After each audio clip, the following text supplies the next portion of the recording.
the Oxford MBA program and the admissions process. So they'll be here and they'll be here afterwards as well. I'll introduce our scholars in a moment, but I just want to welcome all of you, current students, future students, partners, those tuning in on Facebook Live. We're really excited to have you here. Social impact education is a really big part of what the Skoll Centre does, and certainly will be the case moving forward. We run programming that runs alongside and woven through the MBA program in leadership, in impact entrepreneurship, in systems mapping, in impact finance, and beyond. And we're building up a program called Impact Lab that's going to be a year-long certificate program next year that will be linked to the MBA program for those who are coming in really wanting to build an impact career, whether as a social entrepreneur, as an impact investor, as a public entrepreneur, to really help you kind of turbocharge your skills to do what you want to do. We also work with students from across the university, particularly graduate students, and increasingly around the world. Happy to talk to you more about that. But a bit of our impact education portfolio that we're most proud of is the Skoll Scholarship. And the Skoll Scholarship has been around since the beginning of the Skoll Centre about 15 years ago.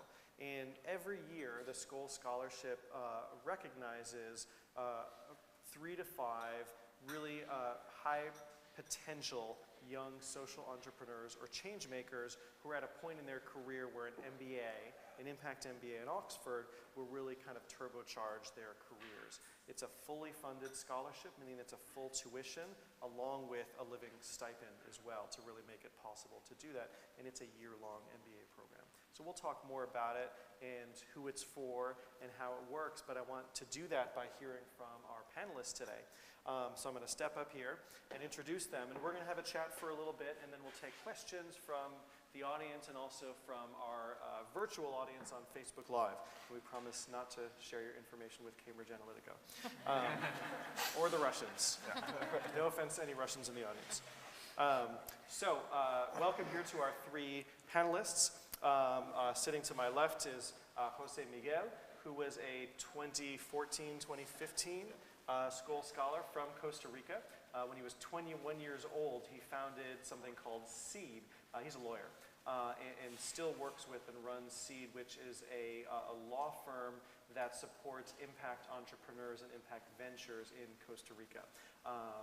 Sitting next to him is Sandra. Sandra is a current Skoll Scholar, one of our 4 scholars this year. Sandra is from Portugal, and she's a plain language activist and entrepreneur who for 10 years has run a social enterprise in Portugal called Português Claro, which aims to essentially take really difficult technical language and help to simplify it for people with low literacy so they can access really their rights and services that are needed. And she's become really a prominent international activist for plain language. And then finally, all the way on the end there is Mike. And Mike is Canadian, but we don't hold it against him. He is a co-founder and leads Zuna, which is a very cool African fintech company, fintech financial technology that makes financial services more accessible for the poor, and they currently reach over 1.7 million customers in 3 countries. They're a really rapidly growing business in a very exciting landscape. I didn't want to do long introductions because I'd rather have them tell you their stories. So to start off, and let's start right to my left, Jose, tell me a little bit about the work that you're doing now, why you do it, and tell us about the kind of the systems that you're trying to disrupt. Sure. Well, I'm obsessed with the idea of moving impact investing from a niche in the market to really make it permeate the market as a whole. And the way a lawyer can contribute to do so is by providing legal services to people who are cutting edge in different frontiers of the most diverse and cool initiatives to make that happen. So 10 years ago, we started SEED as an option for people to have access to top-of-the-line legal services at affordable price and a lot of the times even pro bono, so that basically they would have the soundest advice possible to move their ventures forward. We started in Costa Rica. We built a network of like-minded attorneys in Latin America that made us cover the whole region. And last year, we were acquired by EY as part of their initiative of tapping into sectors that a Big Four normally is not familiar with. The way the CEO of the Central American and Caribbean division of EY puts it is, SEED is the jet ski that enables the mothership of EY to access waters that otherwise they would not be able to. And this, and what is cool about it, and aligned with what I just said about impact investing becoming mainstream without losing its core values, is that they don't see this as charity. They see this as the strategy to replenish the inventory or the portfolio of clients within the next couple of decades. That's what got us, that's what proved that they were aligned with our long-term value. Fantastic, fantastic, congratulations. Another powerhouse Costa Rican, huh? Cristina Figueres totally blew my mind yesterday, she's so fantastic. Sandra, talk about Portuguese Claro. Okay, so as Peter said, I founded, I shortened the name to Claro because it's it was Portuguese Claro at the beginning, but that's so hard to say. I shortened it to Claro, which got me in trouble with that big Brazilian telecom, took us to court and all that, but we won. In the end, I kept the name. So I started that because I realized that most of the people in my country, 80% of adults, have low literacy. They struggle to understand what they read and the stuff they need to read to live a normal life. And the way organizations communicate, public organizations like Social Security and private organizations like a bank, an insurer, a utility, they use this really complex language, and there was such a huge gap. And the more I looked at that gap, the more annoyed I got. And then I ended up starting this company. And for 10 years, I worked with these organizations to try and improve the way they communicated their language. So I did that through consulting. So I took their documentation or their websites and write it in clear language. Sometimes we would even redesign it because language is not enough when the interaction is complex. And then I would train the organizations, the people there, to do it themselves. And lately we've been doing this thing called brand voice, where we try to really put it deep into their cultures by creating something similar to their brand, but in terms of their voice. It was like a kind of a Trojan horse to try and put it deeper in there. So that's what we've been doing throughout the years, and with some success. It was a concept that didn't even exist in the country, and now people are aware of it, and organizations know that it helps their business, but also has a huge impact in the lives of citizens. And that's it. Thanks. And Mike? Yeah, so I think my post-Oxford journey started where I had before worked as a volunteer in Ghana and Zambia, and I was really interested in connecting impact investors that I actually met a lot through the Skoll World Forum, looking for entrepreneurs to invest in Africa. So as soon as I finished my MBA, I moved back to Zambia, convinced an investor to buy me a plane ticket, essentially where I said, I'll go find you entrepreneurs to invest in, and met two brothers that had this technology. They were pre-revenue, they're entrepreneurs, and they were looking at starting a business to help make it easier for people to send and receive money to each other in a cash economy where over 80% of the adults didn't have bank accounts. And even people who did have bank accounts often would just be forced by their employers to sign up, and then as soon as they got paid, they'd go and run and take the cash out at the end of the month.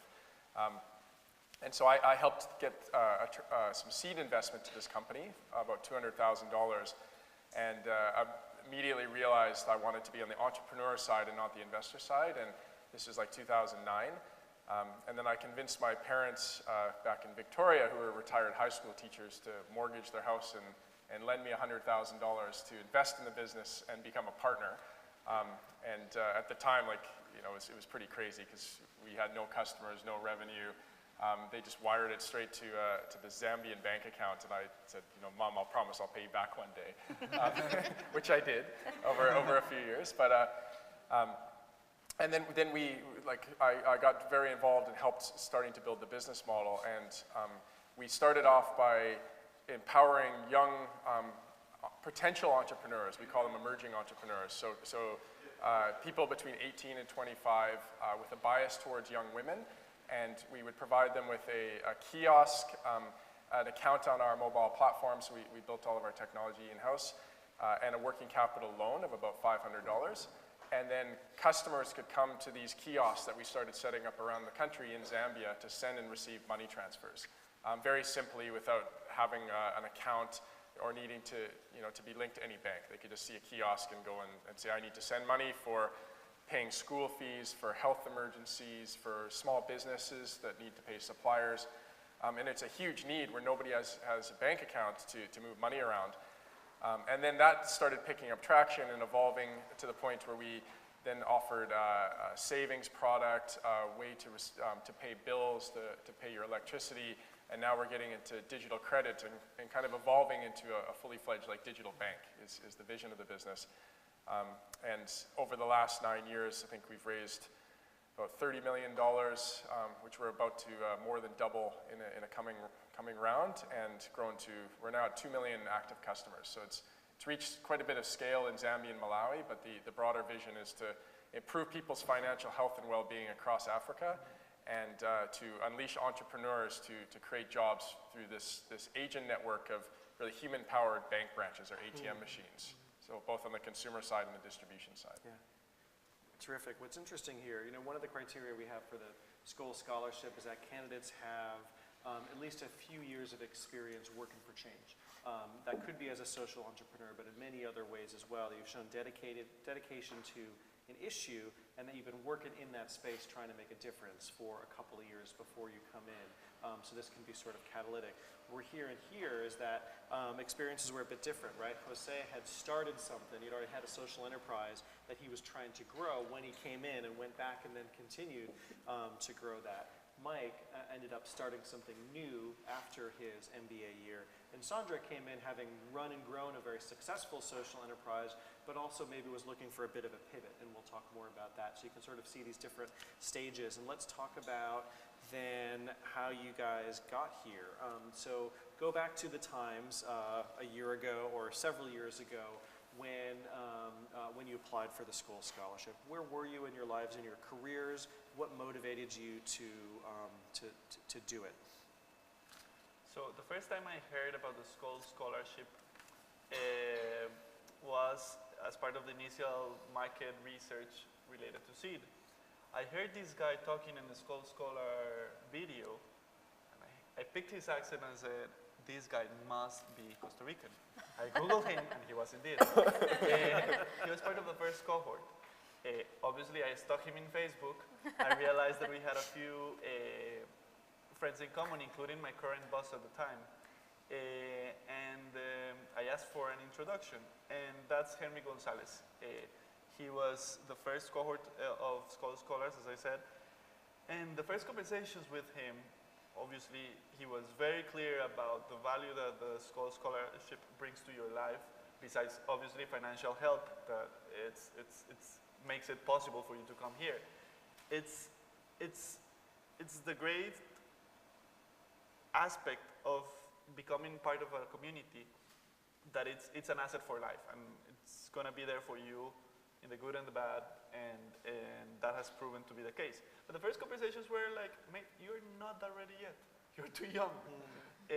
But we kept in touch, and years passed, and the reason why I wanted an MBA as a graduate degree is it was twofold: to understand my clients better, their ventures, their needs, and to be able to provide a more profound advice than just one with a legal perspective. And two, because seed was growing, and I mean, in law school you don't get any management training. So I was having kind of a hard time keeping up with the managerial skills needed to run the team. So yeah, that's how I got here. For me, it was slightly different. When I started Claro, I discovered the scholarship and then the MBA almost at the beginning. And that was like almost 10 years ago. And I looked at it, and so many times I opened that webpage and looked at it, I thought, I I need this. Well, I don't know what I'm doing, I need this. But when you start a social venture, you cannot stop, right? You just keep going. But I would open that page and think, oh, I wish I could be there. But it was never the right time. But in 2016, we hit a problem with, there was a change of government, our sales dropped significantly. I had to let go a lot of people in my team, and I started looking at the impact we were having, because there was a real possibility that I was going to have to close Claro. And I started assessing what I've been doing, and I realized I wasn't having the systemic impact I wanted to have. And I decided to come here. I want to try this. I want to rethink what I'm doing. I want to have a break. I didn't know this was never going to be a break. It's the opposite of a break. But I thought I needed a space to think, and I thought it was the right time. So I applied, and I'm here. But it's not like I needed an MBA for those management reasons. I've been managing a company for 10 years, Everyone needs a refresh. I needed a refresh. But it's taking it to the next level. And I think, you can do this at the beginning, after 2-3 years, but you can also do it a bit later when you need to expand your ideas. And for me, it's that systems change piece that I was missing, because I was doing the social entrepreneurship, but I wanted to do the systems change. And I think coming here really helped me wrap my head around that. And that's exactly my goal. And it's a different process. And it's delivered. It is delivering every day. So it's just, you can frame this in many different ways at different points in your career, and I'd like you to keep that in mind. Yeah, so for me, I was a mechanical engineering undergrad in University of British Columbia in Vancouver many years ago, and the kind of career path at that point was to go work in the oil industry.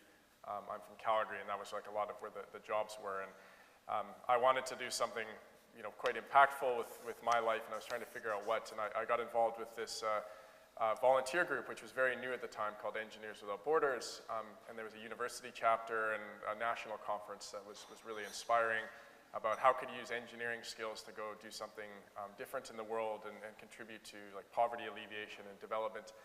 And when I graduated, I was sent on a volunteer placement in Ghana, and that was kind of a big turning point in my life, where I lived in really a slum in Accra, with a $300 a month stipend, learned kind of the local language, and they really pushed us to try to understand and empathize with how poor people live, which was a great learning experience.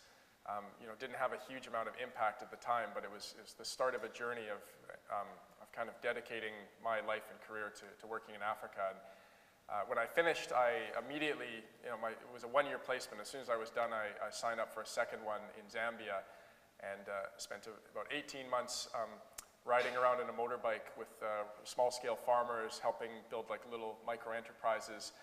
And it was very NGO-driven, so we were partnered with local NGOs on the ground, but I started realizing I think the power of business and entrepreneurship to affect change and scale. And, but I didn't have the tools at all. And I realized also I couldn't be a volunteer for the rest of my life. It wasn't very sustainable. And I then applied and got into a master's program in London in development at the LSE, and that was a great experience again, but it was kind of like a training ground to go work at the World Bank, and I wasn't a policy guy. So I had this experience of volunteering in Africa, engineering, policy, and then I think like José, like Costa Ricans, all Canadians know each other. So I had a friend, José Moore, who got the scholarship the year ahead of me.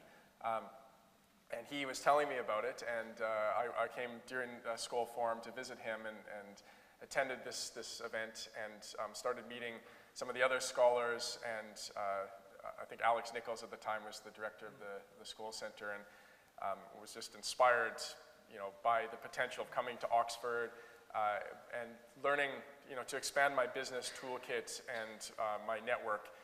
So I applied and kind of had a vision of what I wanted to do afterwards. of dedicate my life to impact and be an entrepreneur and work in Africa. I didn't know how or what, but I kind of knew the why at the time. So I applied and was fortunate enough to get the scholarship, and yeah, it just launched my career afterwards, I think. Yeah, thanks.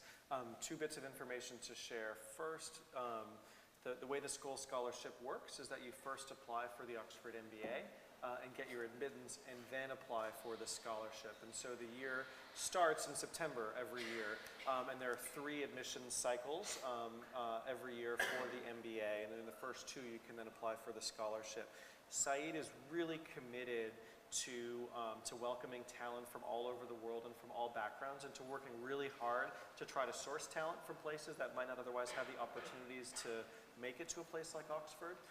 So we can offer waivers of MBA admissions fees, in some cases support for prepping for your GMAT or your GREs, the tests you have to take beforehand, and a variety of other services as well. So that's really important. You can speak to Amy about that, but the team is really committed to giving everybody an opportunity to overcome some of the barriers. I mean, a lot of parts of the world, it's not easy even to find a place to take the GMAT. You might have to fly to another country to do it. So we're aware of those barriers and try to sort of overcome that. But if you're interested and you get on our radar screen as someone, as a potential candidate for the Skoll Scholarship, we work hand in hand with admissions to help you along the way. Second thing, really quickly to point out, is something called 1+1. Mike didn't do this, but he did a master's in development and then an MBA. The 1+1 program is something really special here. Most of the master's programs in Oxford are year-long rather than 2, including the MBA. So in the 1+1, you come and you do 2 master's programs in sequence in 2 years. Your first is a master's somewhere else in the university in a field or a discipline you really care about and want to work in. That could be water management, environmental science, global health, really anything. And then the second year is your MBA. So you get deep issue expertise, then you learn how to get stuff done. It's a phenomenal program. You got to apply through both, but we have a number of students in the 1+1 program, and there's also another scholarship program called Pershing Square Scholars that actually helps to support that. Ashley, who's sitting here, is part of that program as well. So worth talking about. All right, I want to come back to you guys. Talk a little bit about your experience here during the MBA program. What was it that stood out? Is there anything that really makes the Oxford MBA distinctive? And talk a bit about being part of the Skoll Scholar community. Maybe we'll start with Sandra this time. Oh, okay. I think the truly special thing about the MBA is the fact that it attracts so many people that are interested in social impact.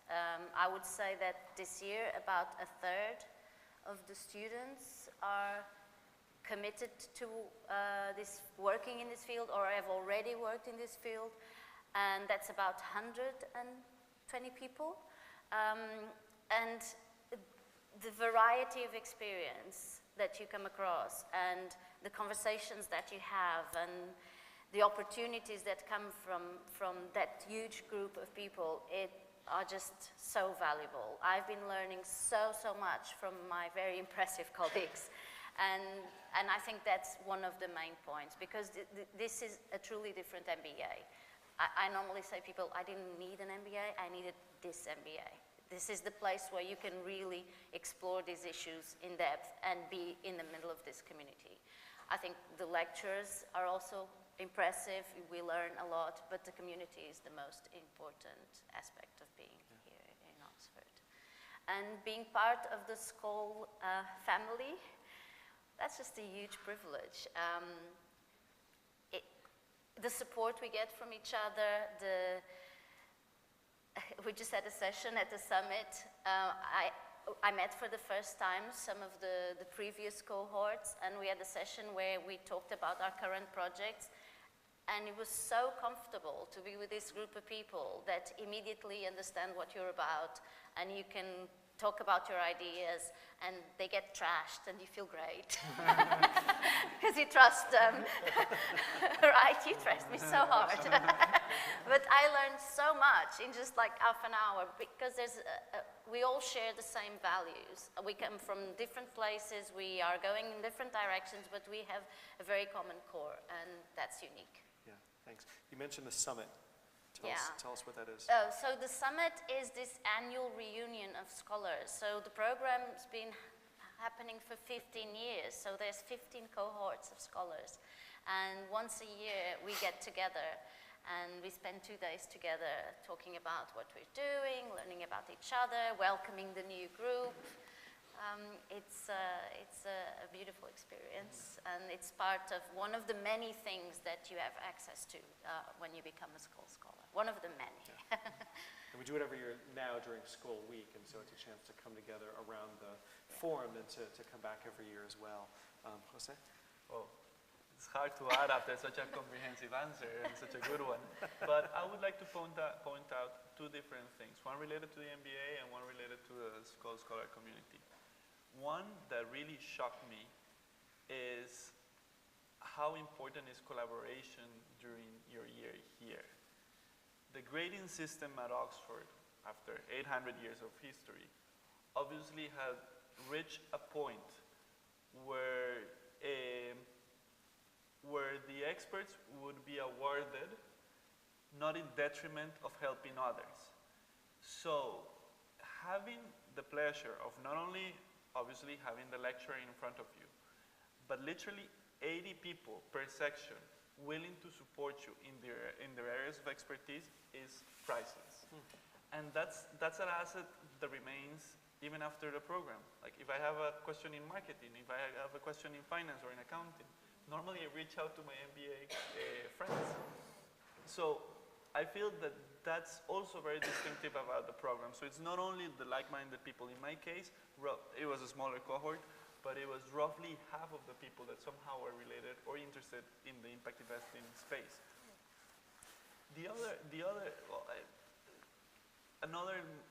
Another aspect of the MBA that makes it special is that after 15 plus years of having the Skoll Centre, here we're not talking about what is social entrepreneurship, what defines a social entrepreneur, how to implement a social enterprise. The conversations go way beyond that. So if you really want to get into the gritty-nitty of what truly matters in the space, this is also a unique option. And when it comes to the Skoll Scholarship or the Skoll Scholar community, it's true, yeah. It's a great place to have feedback and to relate to people who were here before you and after. But to me, the most important thing and the reason why I look at the summit as definitely one of the highlights of my year is because you are in a circle of trust where you can show vulnerability, you can share your mistakes, your failures, obviously your successes as well. But it's a place where you be heard and understood by people who either has passed through the same stuff, will be probably in the future, or is going through currently. And that personal aspect, and obviously me being Latin America, emotions are very important. that aspect, it's truly valuable to me. Thanks. Mike? There's so much. It's such a rich experience. Maybe just to fill in the gaps, I think the experience of being at Oxford for a year is just quite extraordinary. There's so much outside of the business school, through the college network, through the other departments, like sports, rowing, like all the things that you can do here. It makes it an incredibly rich experience, and like a privilege to be able to connect to this place and to come back every year. So I try to take advantage of the Skoll Forum, the Scholars Summit to make it an annual pilgrimage, really. And I think like the people, just to reiterate, because it's Oxford and because of I think the focus on impact and entrepreneurship, even outside of the Skoll Centre, just in the broader MBA community, attracts like the brightest, most committed people who will be your friends for the rest of your life and your network. And it is really like a network that keeps on giving for many, many years. So at Zona, our CFO was in my MBA class. We've been working together for 8 years now. I've been able to meet investors, have a lot of contacts, had students at previous MBA cohorts come work for my business as we were trying to get it off the ground. So it's not like a once-off, like one-year experience. I think it is really a lifelong, professional experience and a deeply personal one too. From you end up as a much better person and a much richer person. Yeah, thanks. Can you mentioned the college experience. Could you just talk a little bit about the college system at Oxford? I don't need an exposition, but just how that kind of fits into the experience here. Yeah, so everybody that comes here,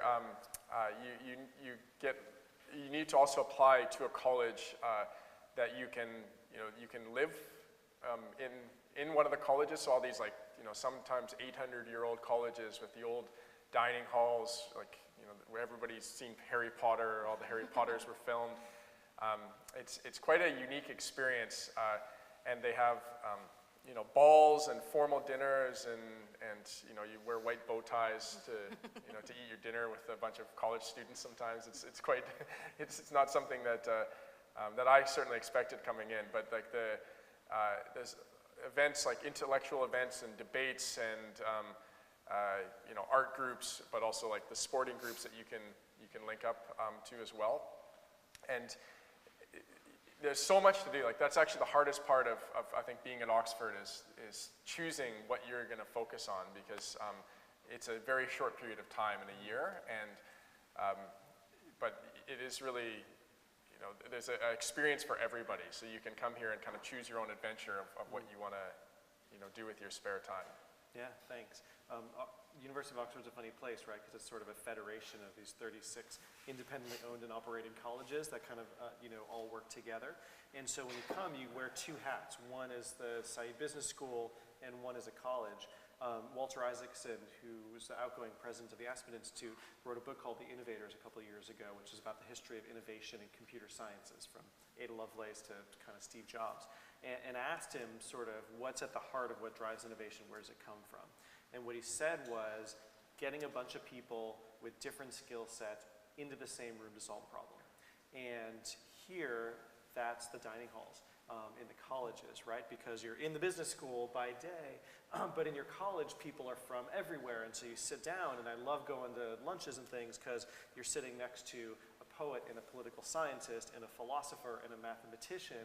And so it just fosters all these kinds of collisions of people who think really deeply about stuff that's totally different from what you think about. And great insights, I think, can really come from that. And of course, it makes it a really fun and rich experience, I think. Yeah, I'll give you a practical, just quick example too. I remember going to a college dinner and sitting next to Roger Bannister, right? And it was just amazing. You get those experiences at Oxford that you wouldn't get anywhere else. Yeah, great. So with the time we have, I want to turn it to audience questions. We might have, hopefully if you're on Facebook Live, you've been typing in questions. If not, do so now, and we'll try to get a few from the ether. But anyone here in the room want to kick us off with a question for our scholars? Yeah. Sorry, wait, we're going to bring in a microphone. I can be very loud. That's a good voice. It's better for the Facebook folks. So I guess I have two questions. The first is, having talked to a number of current students who are friends of mine, trying to understand, everyone talks about how there's this deeper connection to the rest of the university, how everyone gets to take advantage of people in other departments and other spaces. I hear it highlighted often as a differentiator between Saïd and other business schools. Just want to get a sense for how that works in practice and what that looks like. I think you may have started to touch on it with the colleges, but maybe expand on that a little bit more. Yep. And the second is another sort of general question of what surprised you most? Oh, wow. Great. Well, who wants to take a crack at either of those? Okay.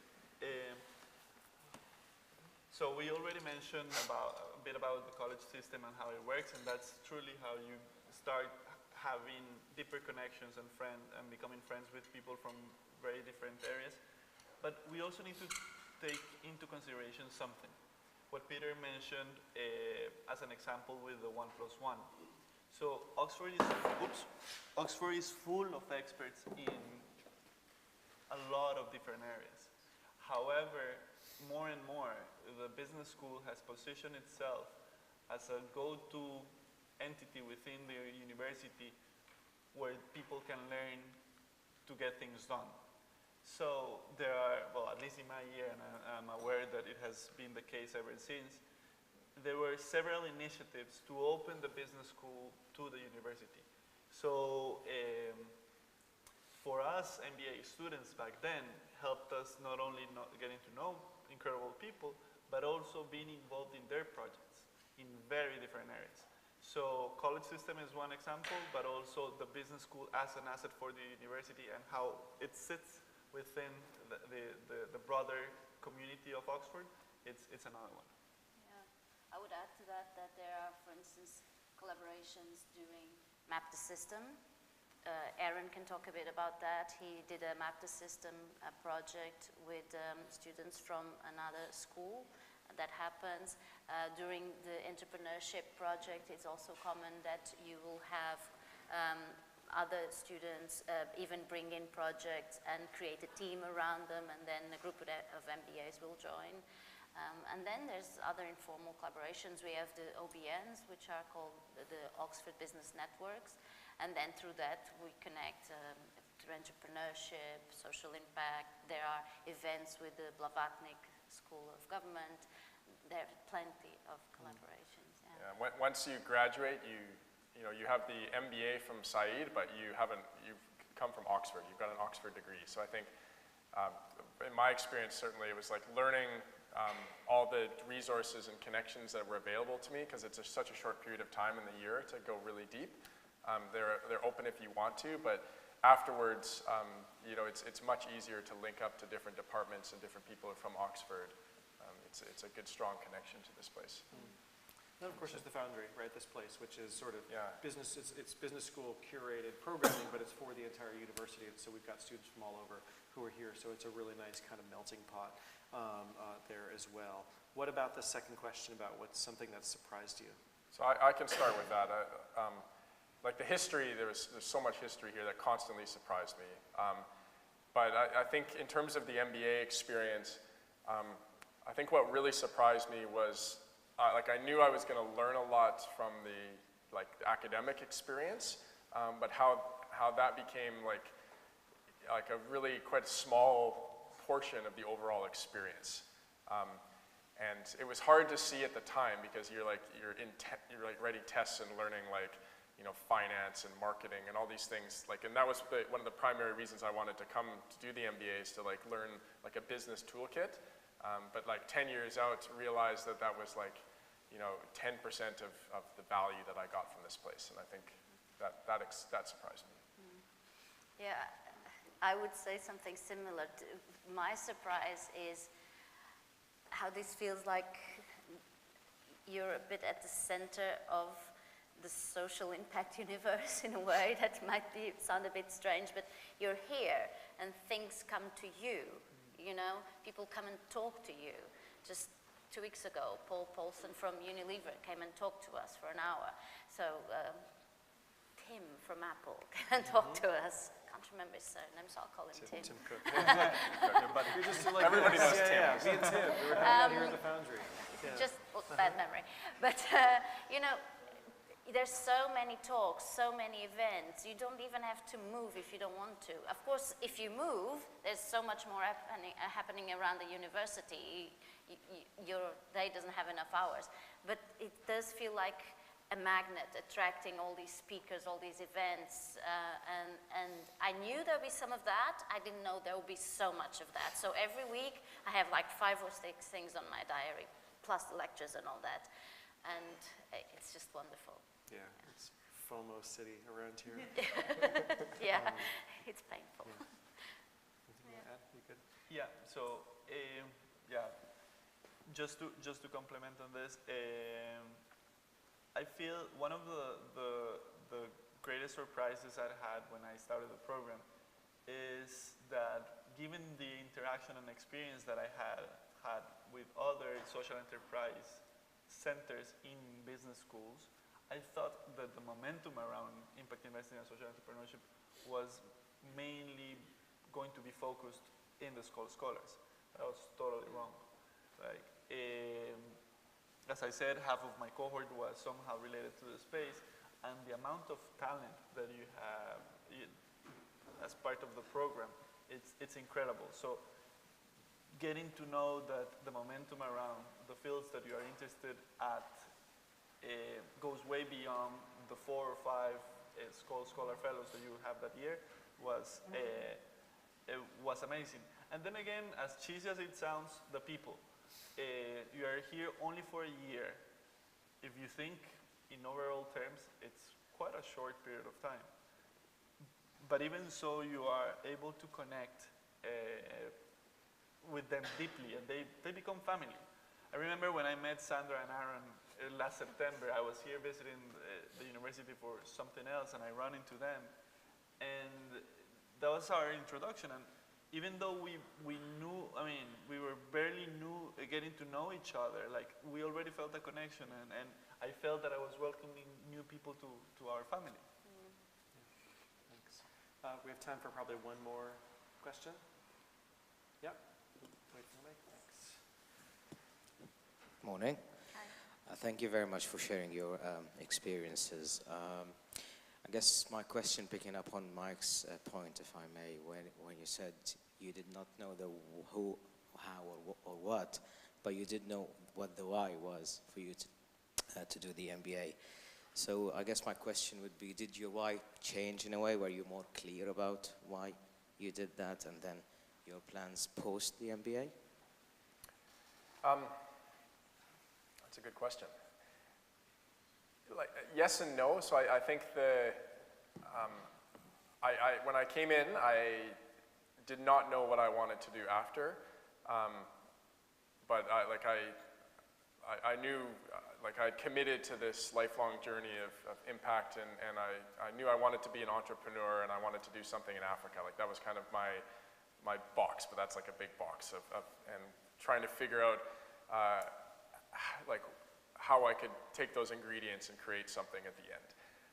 And what I think I learned during the MBA, which is a great reason to come do an MBA, is that it is a year to take the space and step back and just have like inputs and ideas from lots of different people, and to test things and to try out new ventures.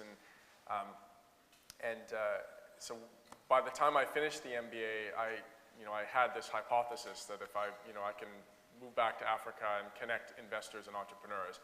At the time, I didn't think I was like, hey, I'm going to go start a fintech business in Zambia. It wasn't, that wasn't on the agenda. So that kind of happened organically. But it allowed me just the space to take that underlying mission that I think, was part of my core and sustained after the MBA, but to then figure out how to best apply that in ways that I don't think I could have predicted at the beginning of the MBA. That helps. So I think we're at time. So to our panelists, thank you so much for sharing your experiences. You make us tremendously proud, and of course are great ambassadors for us in the school with all the work that you do. Thank you guys for attending and for joining in, for those coming online. We're sticking around for another 10-15 minutes, and so breakfast and coffee is here. Come and mingle, ask us questions. Amy is here from the admissions team. Brianne on that side if you want to learn more. I see one of our most famous Skoll Scholar alums over in red, Daniela Poppy-Thornton, who in addition to being a Skoll Scholar was for several years the Deputy Director of this center and the brains behind a lot of the things that we do now. Great to see you. So thank you everyone. Enjoy the rest of the breakfast.